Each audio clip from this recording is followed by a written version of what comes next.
नमस्कार, मेरा नाम है अंकित जायसवाल और ईलन मार्केट्स पर आपका स्वागत है। आज का हमारा विषय है पावर ऑफ कंपाउंडिंग। क्या आपको मालूम है दुनिया का 8वां अजूबा क्या है? नहीं? उससे पहले मैं आपको एक कहानी सुनाना चाहूँगा। बहुत पहले एक कवि था और उसके घर की दशा अत्यंत ही दयनीय थी। यहाँ तक कि उसके पास खाने पीने के लिए कुछ पैसे भी नहीं थे।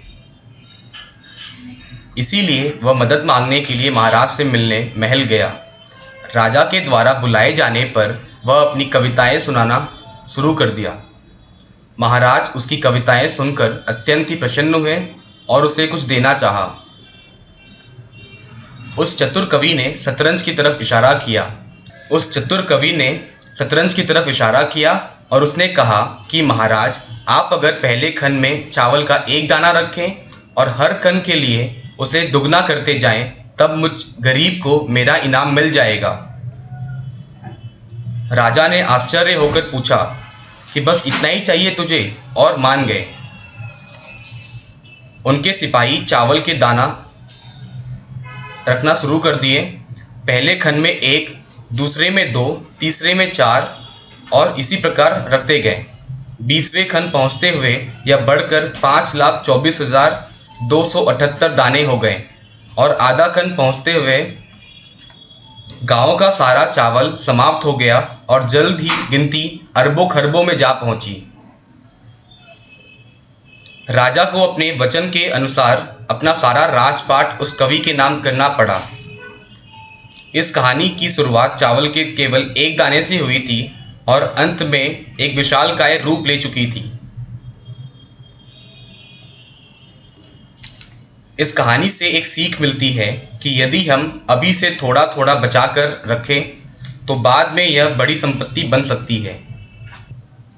अब मैं शुरुआत में पूछी हुई प्रश्न का उत्तर देना चाहूँगा। महान वैज्ञानिक अल्बर्ट आइंस्टाइन के मुताबिक कंपाउंडिंग ही दुनिया का 8वां अजूबा है। आपने अब तक जो सीखा उसके संबंध में एक उदाहरण के बारे में बात करते हैं। 2 मित्र थे, एक का नाम प्रतीक, दूसरे का नाम अंकित।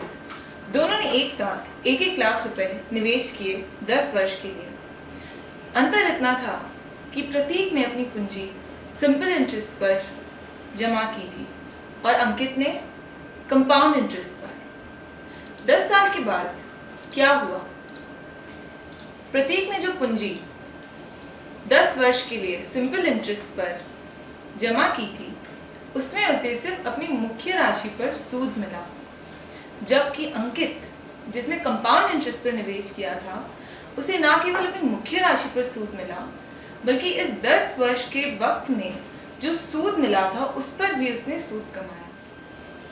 तो 10 वर्ष के अंत में प्रतीक ने कमाए थे 2 लाख रुपए और अंकित ने कमाए थे 2,60,000 रुपए। इस पहले उदाहरण के बाद हम देखते हैं क्या हुआ। प्रतीक और अंकित फिर गए अपने पैसे निवेश करने के लिए।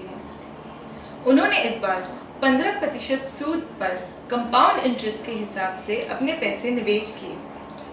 10 वर्ष बाद प्रतीक ने देखा कि उसके पास 8,09,000 रुपए इकट्ठा हुए थे, जबकि अंकित ने अपने पैसे 25 वर्षों के लिए निवेश किया था और उसके बाद उसने 65,83,000 रुपए तक कमाए थे।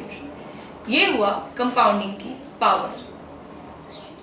आपसे अगली बार फिर से मुलाकात होगी किसी और विषय के साथ। तब तक के लिए धन्यवाद। सदा सीखते रहें और सिखाते रहें।